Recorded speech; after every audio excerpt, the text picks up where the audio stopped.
بسم اللہ الرحمن الرحیم۔ شروع کرتا ہوں اللہ کے نام سے جو بڑا مہربان اور نہایت رحم والا ہے۔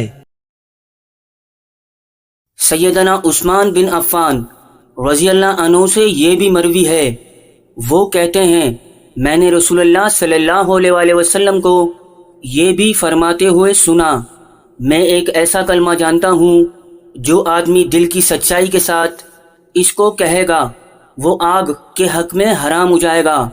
یہ سن کر سیدنا عمر رضی اللہ عنہ نے کہا میں بتلاتا ہوں کہ وہ کلمہ کون سا ہے۔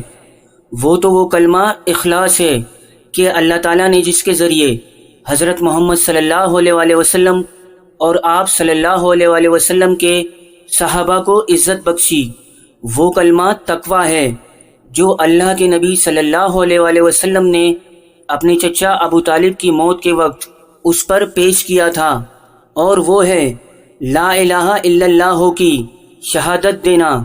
تو دوستو یہ حدیث کے حوالے نیچے لکھیں، اور اللہ رب العزت ہر مسلمان کو احادیث پر عمل کرنے کی توفیق عطا فرمائے۔